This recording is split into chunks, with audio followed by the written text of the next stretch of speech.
a map that was created just months before the founding of Litchfield itself, right? And I'll tell you the story of this because to me, it's one of the most revealing maps of the 18th century. And that is in about 1715 or 1716, the French king asked his geographer, there was a geographer to the French king named Guillaume de Lisle. He asked him to make a map that would serve two purposes. The king wanted a map that had the absolute best information and geographic intelligence about North America. What do we know? The latest information. But he also wanted Guillaume de Lisle to accomplish a second goal with that map, and that was to create a map that would maximize French claims to North America. Maybe complementary, but you can see that built into that is a real tension. And in 1718, this is the map that Guillaume de Lisle created. It ends up being one of the most foundational, important, influential maps of the entire 18th century. And I'll tell you why that is in just a minute.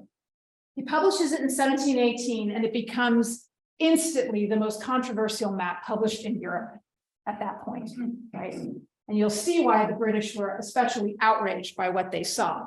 But already you can see a few clues that give you a sense of what the French were trying to do with maps. You see La Louisiane emblazoned across the interior. Notice the way that North America is centered on the Mississippi. Notice the way that the map does not include all of North America.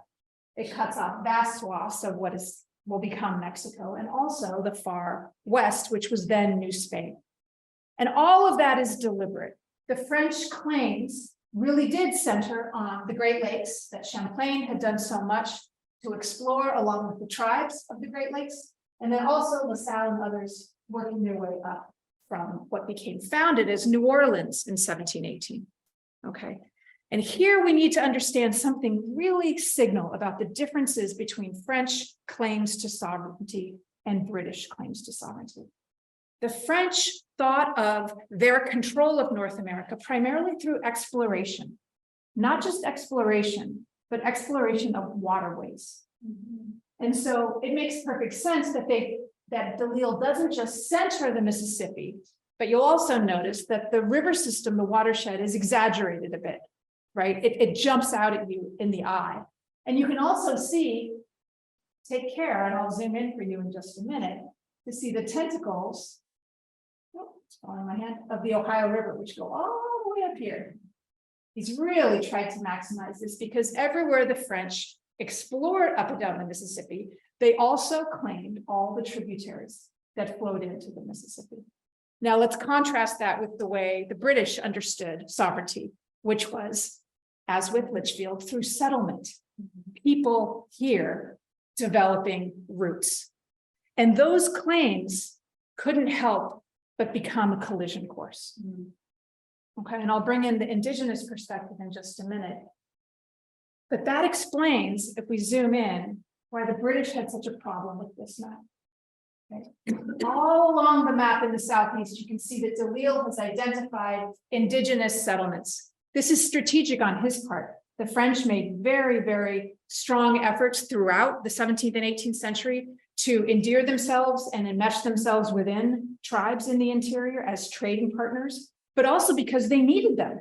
They don't have the feet on the ground that the English do. And so their claims are necessarily more tenuous. They need indigenous alliances. That is also a way to remind the English that there are people here aside from them. That's the same reason that with these dark lines here throughout the southeast, what de Lisle has done is to remind the English of all the Spanish and French explorers that came here long before the colonists did along the eastern seaboard. But also notice, like I said just a minute ago, the reach of the Ohio River, and we'll come back to that in just a second, right? But it comes all the way up to just below Lake Erie. We go further east. If you take a minute, you can probably see what really ticked off the English when they saw this map. What de Lisle has done is to shove the English as far east as possible to make clear that the mountain range is a natural barrier, something that the English certainly didn't acknowledge as any kind of western border, and to really give them a kind of cramped existence along the seaboard. And so Delisle's map accomplishes both. It is the best geographic picture we have of North America to that point. It tells us more detail and is closer to, let's say, the watershed and location of mountain ranges than anyone had known to date on a map. But it also does that second thing. It amplified French claims and maximized this idea that the French held primacy in the interior of North America. Okay. A map like this, I knew, was precisely the kind of document that had to be in a book like this. It does multiple things. And for our purposes today, it does two things really well. It both recorded history and shaped history. And what I mean by that is this gives you a very good sense of what someone with a lot of help knew about a certain place in a certain moment in time. It records that history. It also shaped what would become the ongoing conflicts between the French and the English in subsequent decades, right? Which becomes kind of the backstory for some of the things on exhibit here. Now, for all this map does tell us, for all the comprehensive nature that it presents, for all the ways that the English had to acknowledge that even though it angered them, they had to end up copying much of the features on it for decades. They knew it was the most authoritative. It tells us a lot, but there's a way in which it is deeply incomplete, and that's what I want to show you next. The map is published in 1718, and it tells us nothing about an enormous war that is raging in what is then the western edge of the Carolina colony. The Yamasee War was concluded by about 1718, 1719, a conflict between the tribes of the Southeast and the new settlement of South Carolina, a devastating war that practically wiped out the most important trade element of that region, which was deerskin. And so to understand that, I realized that we've got to have not just multiple maps, but maps from entirely different perspectives. So this is a map that is created almost in the same moment as Guillaume Delisle's map. We don't have an exact date for it, and there's a lot we don't know about this map, but I'll give you the best sense I have of why it's so important. In the aftermath of that Yamasee War, the British Crown sent a new person to be the governor of South Carolina. And Governor Nicholson was sent across the Atlantic to Charleston with a mission, and that was the first thing you do when you get there is to reach out to those tribes, invite them to Charleston, and repair relationships. And there's a reason for that. The Yamasee War practically wiped South Carolina off the map. It was that fragile a colony. And so what needed to happen here was a governor who could restore those relationships with tribes that were serious power players in the region. I think certainly in my own education before college, I had the sense that the disappearance, the displacement of natives was absolutely inevitable. And a map like this shows us an entirely different, fluid power dynamic. So what you have here is a document that was presented to Governor Nicholson at that summit.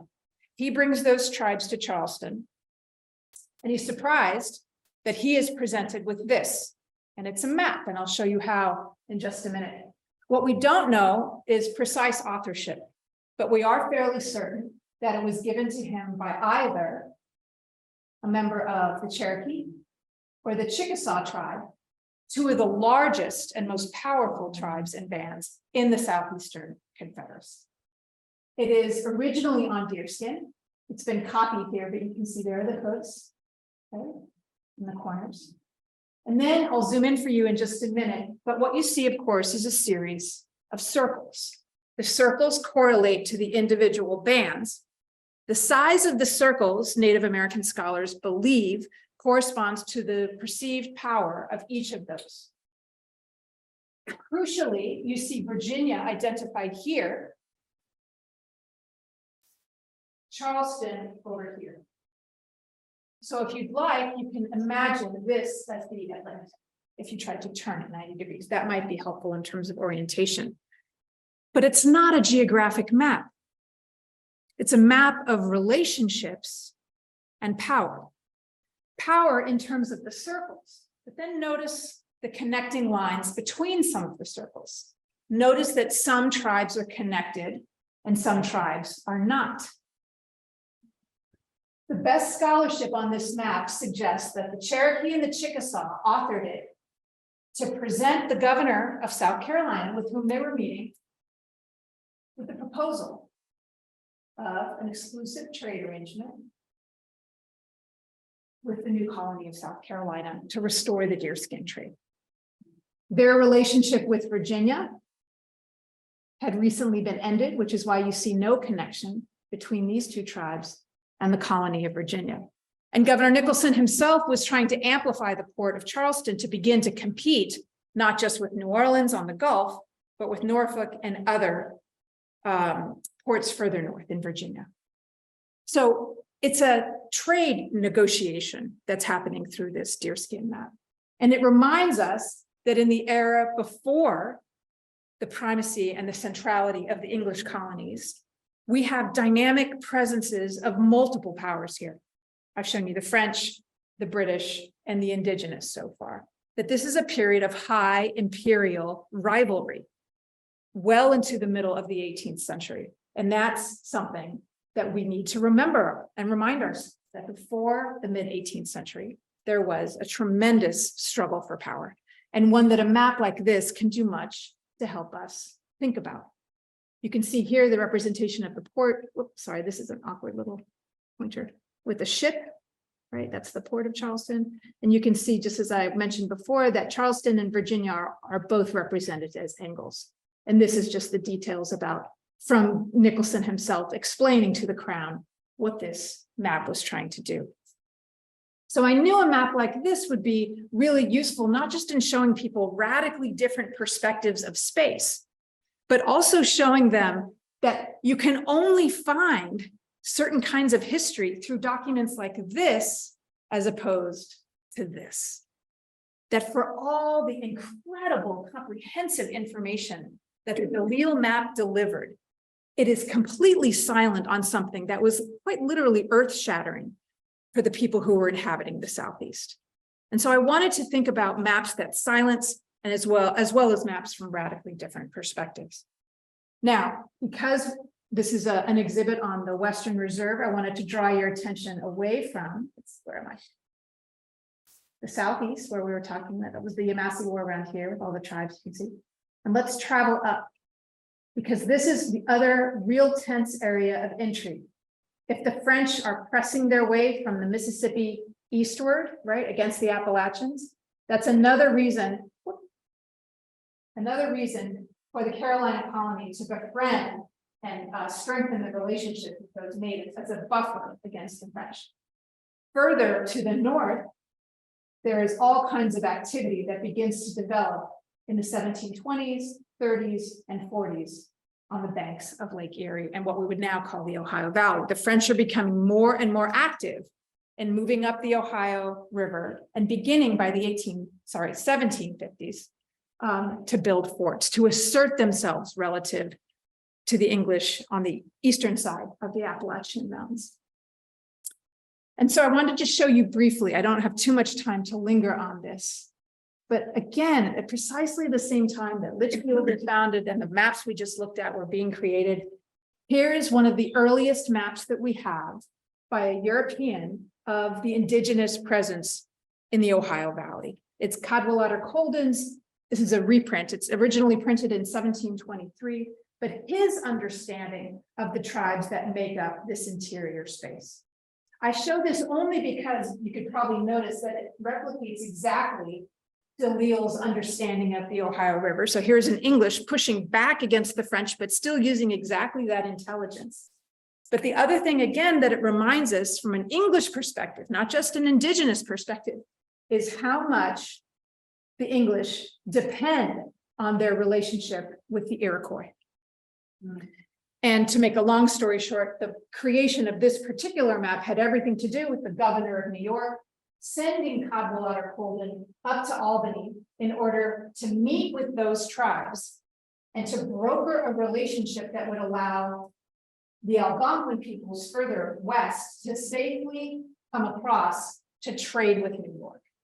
So again, it captures a moment in time, and it also reminds us of how deeply dependent many of the colonies were on sympathetic relationships with indigenous peoples in the early 18th century. Okay. All right, so this intrigue between the French and the English is ongoing, and it reaches a boiling point in this next map. And this is a difficult map to discern. So I'm going to zoom in for you here and I'll supplement the information, but I find it to be one of the most fascinating things I've ever seen. In 1753, a young man named George Washington, who was just 21 years old, is sent as a special envoy by the governor of Virginia colony down here in Williamsburg, Governor Dinwiddie. He's sent on a mission over the Allegheny Mountains, down the Monongahela to where it meets the Allegheny and forms the Ohio, all the way up to the banks of Lake Erie. He's sent with the message to go to the banks of Lake Erie and deliver a message to the French, who had been very actively building forts from about 1745 until 1753. And the message was, cut it out. Cease and desist. And so it takes George Washington several weeks with a small group of men. He doesn't want to be overpowering, but he makes his way up the river. Along the way, he pays very close attention when he bunks with indigenous Americans and also the French. The French have a habit of drinking a lot and telling him things when they've had too much to drink. And one of the things they tell him is, of course, we plan to take over the Ohio. Of course, we plan to colonize this area. And so when he finally makes his way all the way up to Lake Erie, he delivers that message at Fort LeBoeuf, and he is very politely told to go home, right? He has no power. He has no leverage. And so when he comes back in January of 1854, he tells Governor Dinwiddie, they're really accurate. He knows exactly how many men they have on the ground. He knows exactly what forts they're building. And in that sense, even though the mission failed, he failed to deter the French. By that point, coming back, he knew more about this area, the Upper Ohio Valley, and indigenous presence in that valley than any other person in the colonies. And so I'll show you when he gets back that route all the way up. And this is Fort LeBoeuf. So this is just a little bit southwest of Erie. So it's exactly the boundary line between Pennsylvania and what would become the Western Reserve a few months later. So it's exactly that little area that Connecticut would claim. Here's the route. You can see where he's identified where the French are building their forts. And then what I wanted to read to you was what he actually says. I know it's too faint on the picture, but I'll read it to you. The French are now coming down from their forts on and near the Lake Erie to Venango to erect another fort. And from thence they design to the forks of the Monongahela, right here, and to the Logstown. And so to continue down the river, building the most convenient places in order to prevent our settlements. A little below Shanapinstown, here, in the forks is where we should build a fort, as it commands both the Ohio and the Monongahela. And so that's exactly what Dinwiddie did. He outfitted about 200 men who went back up there, built a fort, which was promptly captured by the French. They know what they're doing. That becomes Fort Duquesne. And then very soon thereafter, it becomes not Fort Necessity, the one that becomes the site of Pittsburgh. I'm blanking just for a minute. But what's important here is that this becomes the flashpoint for the French and Indian War. And it's fascinating to me that in the middle of the 18th century, in an area that neither imperial power has any rightful claim to, we see a tussle that creates a war over land that will eventually change the course of North American history. By the end of that war in 1763, the English have defeated the French and effectively ended any French claim to the interior of North America. That's it. The French are gone. And from there, we know the story that eventually leads to the rise of American history. In fact, you've got this in your exhibit, what Alex has identified as the first map of the new nation in 1783. The Abel-Buell map that I'll zoom in for you here gives us a sense of the very aspirational unity. Keep in mind, this is deep in the Confederation period. There will be a lot of difficulties before the United States is anything like a stable nation. But the cartouche is just wonderful for the way it exemplifies all the presuppositions of power and unity and inevitability of nationhood. And then one more here, just to give you a sense, and I'm sure many of you have seen it in the exhibit. You can see very clearly here where Connecticut will eventually, in 3 years, right, Alex, 1786, cede this part or certain parts of it, right, to the new federal government. And so you can see this interior piece becomes a flashpoint over and over again. I've shown you a French perspective on it, an indigenous perspective, George Washington's perspective, and now a new national perspective with independence. This is, I think, one of the best and most wonderful items in your exhibit. It's an exceedingly rare map.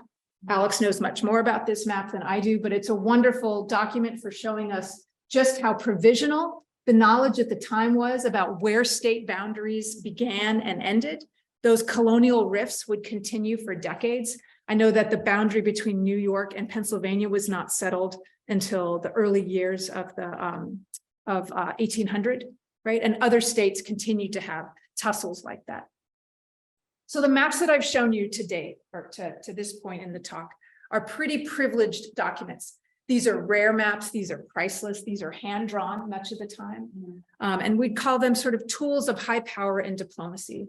But the beauty of what I'm interested in mapping and what it can tell us about American history is that almost any map produced in a given moment in time has something really important to tell us. And that goes for ephemera as well as high and valuable materials. So we're going to fast forward into the 19th century, and I'll show you a completely different perspective, but I deliberately chose one that would complement all these different ethnic perspectives. And I'm going to show you the German perspective from the mid-19th century. So here we are in 1853, right on the heels of the massive wave of Irish immigration that came out of desperation, the potato famine. We also begin to see a pretty sizable, not as large, but a sizable migration from Germany.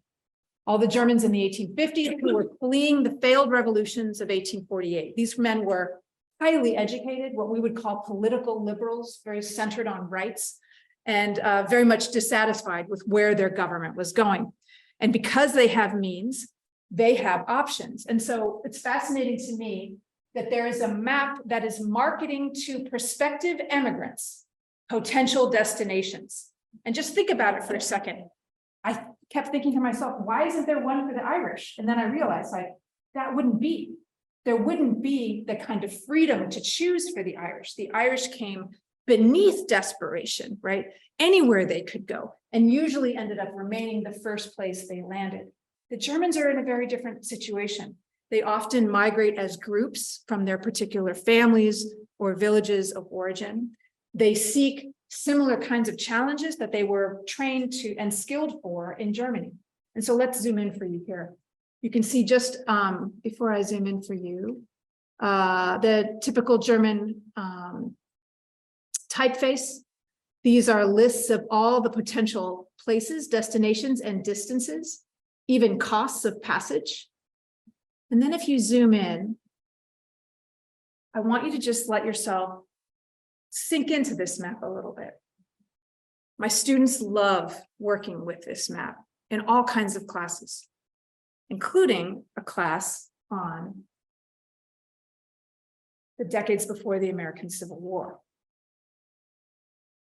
And if you think about it, you can begin to see how a map like this that is made for one purpose can also reveal other aspects of American history. So it's made for prospective immigrants. And so what you see are red dots that identify prospective destinations and also red lines. What might the red lines be from your eye? Say it again. This shows. Oh, yes, these red lines. Very good. Right. Ports and routes. What about the lines on the interior, on the land itself? The roads? Yeah, railroads. Not all railroads, but major trunk lines. Right. And then it's a little fainter, it's faded a little more, but you see some blue lines too, right? Some that are more stylized and some that are squiggled. What are those blue lines? Yeah, natural and artificial waterways. So rivers, but also canals. Okay, so it gives us a picture not just of potential destinations, but to some degree, it's giving us a snapshot of infrastructure in the 1850s. And it's not comprehensive. We know that not everything is on here. And in many ways, the Germans behind this are probably thinking that some places are better than others, right? So it is incomplete in that sense as well. But with it, you can also see so much about America in the 1850s. And so for our regional geography, you can see all the places, right? There's our Western Reserve that have been settled. All those places further west, Wisconsin's up here, that we know will be high destinations for that wave of German immigrants, right? By the end of the 1850s, 1/3 of Wisconsin had been born outside the United States. It's remarkable. But also think about relationships.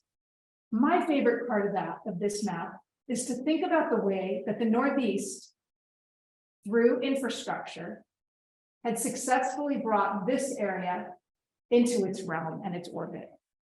And the Erie Canal is an excellent example of that. If you think about the Ohio Valley, the natural drift is on the Ohio down the Mississippi to New Orleans, is making that part connected more closely with the American South. But because of technology and investment, the Northeast had really brought what we would now call the Midwest into its orbit, making Boston, Philadelphia, and New York the powerhouses that they became in the 1840s, 50s, and especially after the American Civil War. It was technology.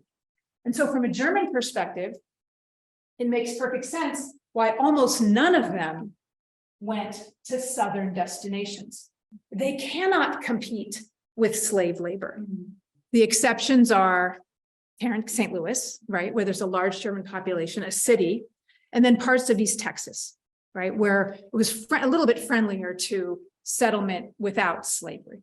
But for the most part, Germans look at the slave economy and see no opportunity for them, see no possibility for themselves. It's true for the Irish as well. And so a map like this, again, it records that moment in the 1850s. But the real payoff for me is that it's also showing you, look at how well connected certain parts of the country are by then. And conversely, I notice isolation within the South and also between southern places and northern places. This is not to say that there's not intense interdependence, right? There's a reason that Massachusetts became such a prosperous state in the 1840s and 50s, and that's because of the cotton mills. There is deep interdependence between the slave economy of the South and the northern states. But it is also true that this is a picture of a country that is moving in two different economic directions. It blows me away that at the moment this map was made, there are more millionaires on the Mississippi near New Orleans than there are in New York City. But where is that money going? Cotton is at its peak. The money is going back into slavery, not into infrastructure, not into development, not into diversification. They don't see the need for it. Cotton is king, they say. And so they strike while the iron is hot, and they continue to pour money back into a slave economy so that the price of slaves reaches a peak in the late 1850s. Okay. Not at all what the map maker intended, but a map like this is relevant precisely because it becomes dated very quickly, right? It captures and fossilizes in a moment in time certain dynamics. All right, I'm going to stay on track. I know I've been lingering on this. I'll move us up a little bit. In this last series of perspectives, before I begin to wrap up, I wanted to show you a very different kind of map. So it's not all doom and gloom. I don't just study war. But as you know, the outcome of the American Civil War is first and foremost the destruction of slavery. And in the aftermath of Reconstruction, hundreds of thousands of African Americans migrate out of the South. And that's a map that seems to me central if we're going to understand a very different kind of document. This is a document unlike any I've shown you, right? In terms of scope and scale and sensibility. It's 20th century, it's ephemeral, and I'll tell you just a little bit about it. It might be familiar to some of you because it made quite a stir. This map went up at auction about 5 years ago when I was in the middle of writing the book. And it was bought by the Beinecke Library at Yale for $100,000. It's about this big. It's the centerpiece of a magazine. It's a black and white magazine map. But let me tell you about why it captured so many people's imagination. It's made by someone named Elmer Sims Campbell, who's his signature right here. Sims Campbell was one of the first African Americans to graduate from the Chicago Art Institute. And he was thrilled to be finished, had his degree in illustration in hand, and his greatest dream was to be a big deal illustrator in a New York City magazine house. And so he makes his way to Manhattan in the about 1931, tough time to get a job. And you can see that he has the chops. He repeatedly gets interviews at magazine houses, but when he comes for the interview, he is repeatedly turned away. This is still a period when someone like that would have a very hard time getting hired. But Sims Campbell is a certain kind of guy. I really would have liked to have met him because what he ends up doing with all this unemployed time in New York City is that every night he goes and spends his evening in Harlem. And as luck would have it, he very quickly meets Cab Calloway, who becomes one of his closest friends. Cab Calloway, like Duke Ellington, one of the first major band directors in New York City at these clubs. And so together they end up partying most of the time. And this becomes Sims Campbell's love letter to Harlem. It's published in Manhattan Magazine, which is a very short-lived magazine in the Great Depression. And I have spent a lot of time, as have others, lingering over this map and thinking about what it can tell us about interwar Harlem. It's buzzing with information. I'm sure that you've noticed several things already. I'll zoom in just so you can see some of the detail. But ostensibly, it's a nightclub map of Harlem that's going to tell you the places where you can have a drink at the height of Prohibition, right? This is before repeal. And that's a crucial element to all this, is the subterfuge and the scandal of all of it. Harlem, by that point, many of you know much better than I do, was predominantly a Black neighborhood. Now, why was it a Black neighborhood? In part because of that great migration that peaks in the era of World War I. African Americans are migrating to cities outside of the South. And in New York, there are lots of places where they cannot buy, they cannot rent. And so they keep moving north until Harlem becomes a place of community building. And Harlem is itself the product of that great migration. In other words, there's no way to imagine a place like interwar jazz Harlem without the great migration and without Prohibition. All those bars that had been shut down in Midtown, right, and enforced, there's a reason that the bars are flourishing in Harlem. Here's the nice new police station. The police officers very happy with playing cards. Outside is utter mayhem. And if you spend enough time on the map, you can see references not just to drugs. It's awash in alcohol and marijuana, but also prostitution and violence and crime. And that is where some of the subtleties of Sims Campbell's message are coming in. The people who actually live in Harlem have very little to say about the madness and chaos that descends on their neighborhood every night, right? So it's a map that the more you linger on it, it begins to tell much more of a complicated message. You can also see some references to pretty interesting things that are going on. Interracial mixing at some of these clubs, also segregation at others. Small's Paradise was, I learned, one of the only African-American owned clubs, where owned by African-Americans and patronized by. The Cotton Club was owned by whites. African-Americans were performers, but certainly would not have been permitted to be patrons. And then other places where there was some integration. A few years ago, the New York Times ran, I don't know if you've seen, but they've done these, not eulogies, obituaries for people who had gone unrecognized in their time. And they did one for Gladys Bentley. Anyone know Gladys Bentley, the name? She's one of the first known cross-dressing performers who was openly presenting as that. Gladys's Clown House, where she played the piano nightly. The last thing I think is so rich about a map like this is that it makes sense to a larger swath of the population than it might have even 10 or 20 years earlier. And that has everything to do, again, with technology. From the Cotton Club and the Savoy Ballroom, you have people like Cab Calloway and Duke Ellington who are broadcasting. Some of the first CBS radio broadcasts were performances, jazz performances. And so think about that for a second in terms of our culture and our technology. For the first time, the United States is having a shared cultural experience through these concerts. And in that way, Duke Ellington and Cab Calloway don't just become New York names, they become names in the national culture, which I think is really pretty interesting. And so a map like this, if you spend enough time with it, even though it's just an ephemeral document, it can begin to show you layers of information beneath the surface. All right, I want to respect your time, so I'm going to wrap up just a little bit. So we have time for questions. And I need to go past these next few. So I'm sorry, these are pretty interesting, but and it's a central theme of the book, but I wanted to explain the map on the cover, which has everything to do with World War II. And the short story is that the advent of aviation in the era of global war in World War II forced Americans to fundamentally reckon with a very staid and conventional understanding of geography, where the maps they had been traditionally reared on had no way of conveying the actual realities of the globe. And this is our president, Franklin Roosevelt, reckoning with one of his favorite gifts from the Army Map Service, which was a giant globe in a cradle off an axis.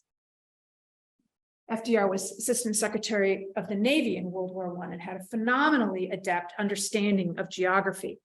The Army Map Service made a map in a cradle for him and also one for Winston Churchill in 1942. And you can see them both with their maps here.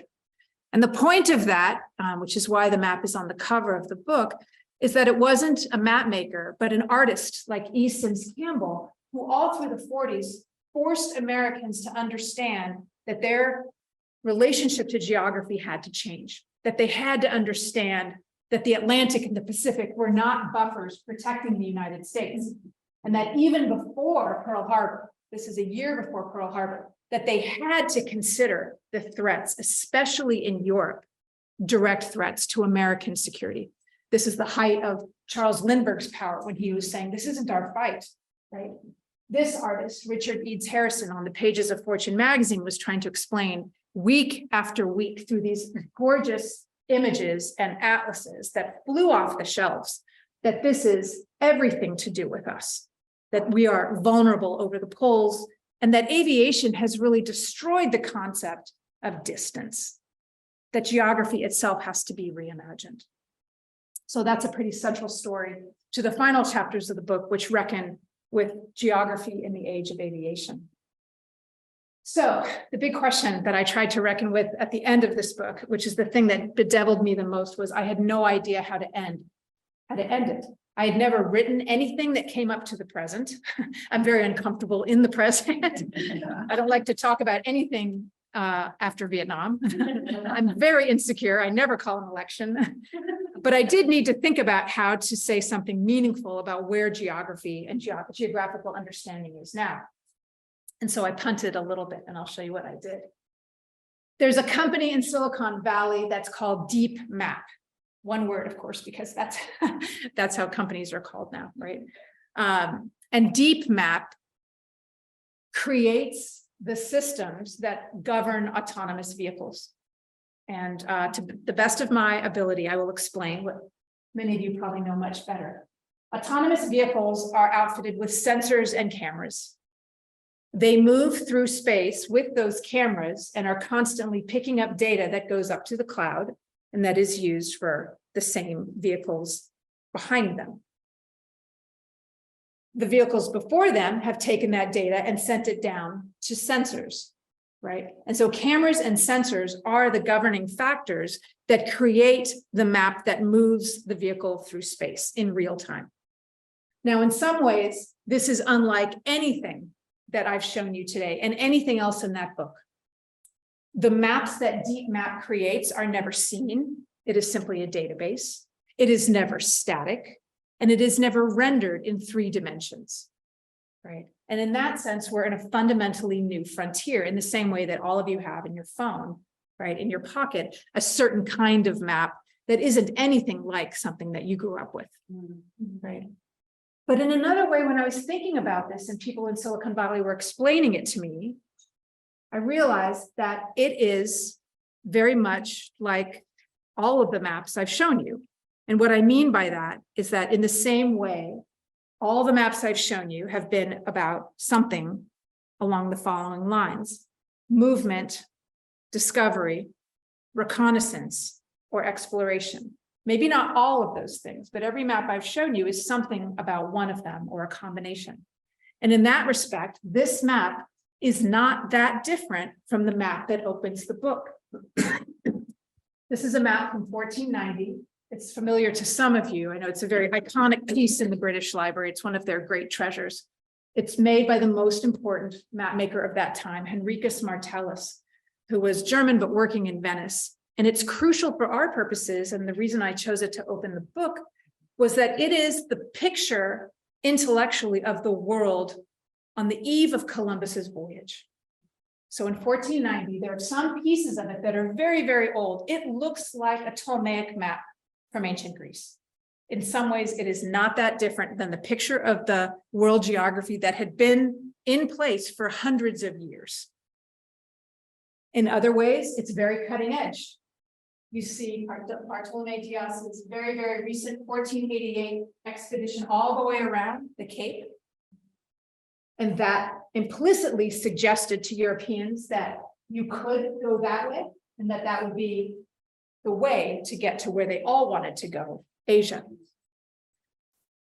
This is the map that influences the Baham globe, which is the most important and first globe ever made. It is that globe that Columbus sees and calculates that no, instead, he will sail west to Iberia. He is absolutely wrong. Everyone tells him he's wrong. It's much further than he thinks. His calculations are vastly off. And he goes to his death, as many of you know, believing that he had actually reached the Indies, right? But in that miscalculation, there's something really wonderful about this map. And what I mean by that is the creation of this map is immediately prompting history that renders it a relic. In other words, 2 years later, this will no longer be a satisfactory picture of the world. And the entire first chapter is about the confusion that reigns in the 15th century. People can't figure out, is that Asia? Is that something else? Is it all connected? And it's a really interesting kind of groping in the dark experience. But the fundamental story, it seems to me, has to do with the theme that runs through the entire book, which is that part of what makes maps so special is that they are attempts to make sense of a world at a certain moment. They often lie. They are usually aspirational. They're used for incredibly violent as well as idealistic purposes. But the artifacts themselves, right, give us a kind of living history of relics that we can use to retrace not just the stories that we know, but I also hope I've shown you some that are a little bit less familiar to you. So I've gone a little too long, but I thank you and I welcome your questions.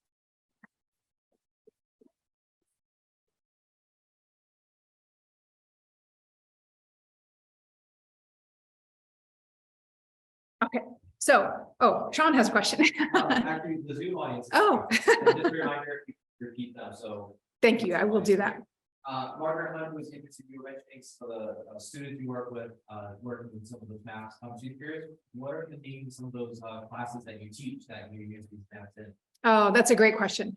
I use a lot of them in my Civil War class. because part of the origin of my interest in mapping is pretty deeply rooted in the 19th century and has to do, my first foray into Civil War history was really through the maps of the 1850s, the fights over slavery that exploded around the Kansas-Nebraska Act and eventually exploded in the American Civil War. And those are wonderful ephemeral documents because they're among the first mass circulation maps. So I use a lot of maps in my Civil War class. I use a lot in my War and the Presidency course, which looks at presidents from Lincoln down to Johnson and the way they navigated decisions around wars, both in terms of diplomacy, but also the home front. And I actually use them a lot when I train teachers. I do a lot of teacher training. So I just spent the better part of a week in Florida with teachers who are interested in the relationship between landscape and history. There were K-12, K-8 teachers, pardon me, and they really wanted to know the long history of, what can you do with French, Spanish, Indigenous, English colonial maps, and how can they help young people, right, think about pictures, right, pictures of the past. So that's a part of it. Florida State certified teachers? Or were they teachers from all over the country? Oh, I've worked with teachers in Texas, Florida, New York, and Colorado. Those were Florida teachers. Yes. And yes. Does DeSantis allow that class? I didn't say it was sanctioned. I said I did it for 3 days. Yeah, it was the National Council on History Education brought me in. Yeah. I'm sure he has control over everything, but I do get the look on your face. That was my girlfriend said. She said, "You're going where?" So go ahead in the back. This map you showed me Sure. thousands and thousands of data points. Yes. Other than the map maker, all those together, how long did that take? That's Where did he get that right? Great question. Dalil is super connected. Part of the connection is, think about it, he's French. And the French are on the ground in highly kind of reconnaissance positions. They're trading information, especially with indigenous peoples. The stuff around the Great Lakes, that's all Champlain. So that had been in place for decades by then, 1680s, 1670s. LaSalle is a little more recent, right? That exploration of the Mississippi. And a lot of this, the Spanish were very, very proprietary, as many of you know about their maps. The French tended to publicize the information by way of propaganda, like this is ours. The Spanish tended to be proprietary and keep their information secret. So we actually have very few, I have a couple in the book, but very few Spanish maps from this era. But some of it is wrong as well, to your point, right? Some of it is imagined. You see that the course of the Mississippi, some of it might look funky to you, right? Now that was the best to date, but you can see how it's off by quite a lot, right? So it's not to say that it's correct. It's to say that it was the best known at that time. Yeah. But to your point, it also launched what's called the War of the Maps, where the British respond in kind. And that book is that map is in the book because the British are so angry. They're just seething. And on the map, they're like, who do the French think they are? And they shoot back and they push the mountains that way. And they make Louisiana really tiny and scrunched up. So it really is kind of this, war that ends up exploding into a real war. Go ahead, Karen. Just kind of a follow-up to that. So because I grew up in Illinois, and so I've heard a lot about them, but in terms of the date falling, I don't know. Was any of this, was this after or before all the missionaries? Were they using missionary information as well, or was this still kind of explorers and traders versus missionary information? I think the missionaries, when I think of Desmet and those guys, those come a little bit later. Okay. So I think the French are initially, and please, if someone knows more than I do, this isn't a great area of knowledge, but I think they are initially traders and they forge relationships through trade, and the missionary stuff comes a little bit later. Okay. But tell me, is there more that you wanted to connect with that? No, it was just, I was trying to figure out if some of that recon was coming from these missionaries that were going out, or if it was more this map was potentially being used by the missionaries, kind of which was the chicken and the egg, was it the map or the missionaries who had that information first? I think The missionaries come later. Yeah. And I think there was some desire, it doesn't come to fruition, but the French had thought that they would need natives for labor, to develop some of these hides for trade. That doesn't work out. Yeah. I mean, the English tried to do the same. They tried to enslave in the deerskin trade, right? They tried to enslave natives. And when they pivot to rice, I didn't talk about that, but the devastation of the deerskin trade in Carolina is partly what pushes them toward a rice economy. And that's how South Carolina moves towards slavery, right? They had tried to enslave natives. That wasn't going to happen. And so they began to double down on what the Virginians were doing around tobacco. So it's all connected, right? How they move toward in different ways. So I run a small culture aspiring museum in Long Island, and one of the things that's interesting is we spend probably in the tour that we do, we just spend 5 to 10 minutes just on one map of Setauket, or what was considered Setauket at the time. It was created by the British, and it's actually the earliest map we have of the area, and it's really great because it explains so much stuff, like who the loyalists were and where everyone was situated and stuff like that. You can see like little houses. It was created by a guy named Major Samuel Holland. I was wondering if you knew anything about him or just generally about the maps the British made during the Revolution. I do know about, and the first map of the Revolution that is ever printed is in the book. And it is a British map of what's happened at Lexington and Concord. So much bigger scale than what you're talking about, trying to cover all the way from Boston to Concord.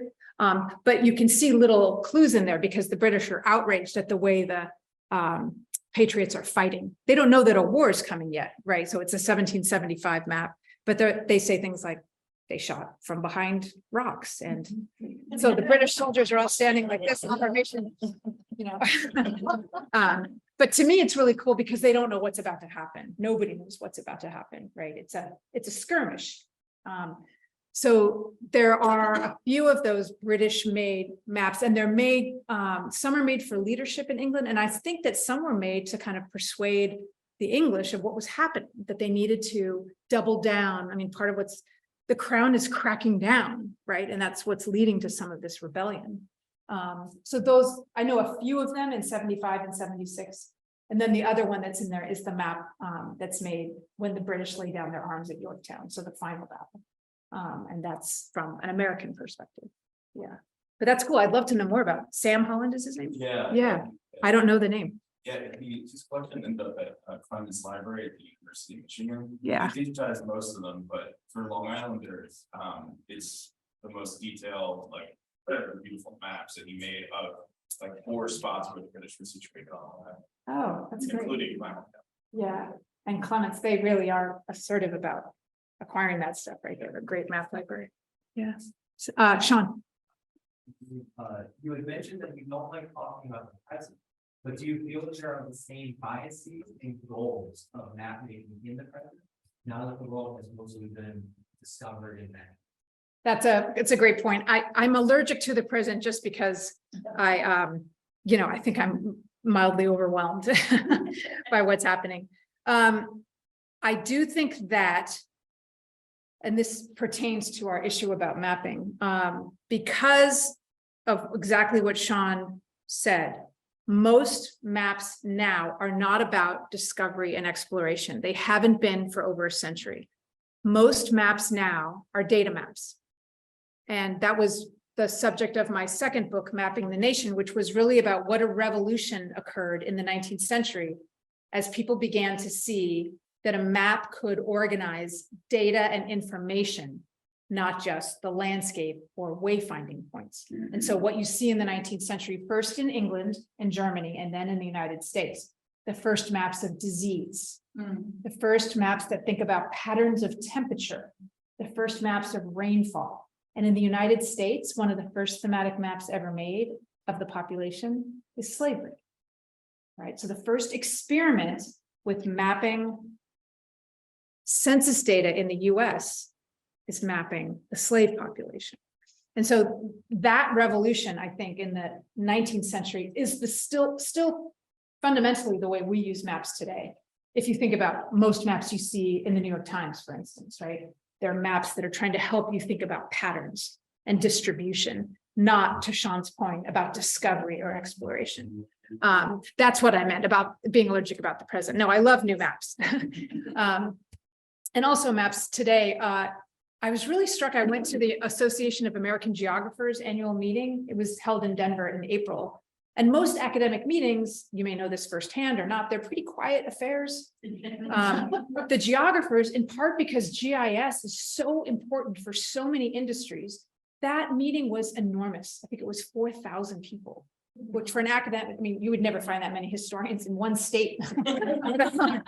But I was struck by how young a meeting it was and how well attended, because GIS has come back. And so because of that, geography has roared back into our lives in a way that wasn't really true when I was growing up. You may know this, but after the Second World War, Harvard closes its geography department and most universities follow suit. So geography has a real lull in the 20th century and then kind of has come back in pretty interesting ways because of technology. Yeah. Anything else? Sean? I think we have a very lighthearted question. Oh. That's the end of them. Martin would like to know, have you ever tried to draw a map or have you tried any cartography? Margaret has asked if I've ever tried to draw a map, and I would say I have, but if I had to go back and be my younger self, I think the first thing I would do is take a drafting class. Because some of the most useful conversations I've ever had have been with geographers who, until about 10 years ago, really before the explosion of GIS, had to take some kind of drafting or cartography, and their brains work different because of it. And so they think about generalization, they think about what to include, what to exclude. So if I had to do it all over again, if I wasn't in my mid-50s, I would take a drafting class. So.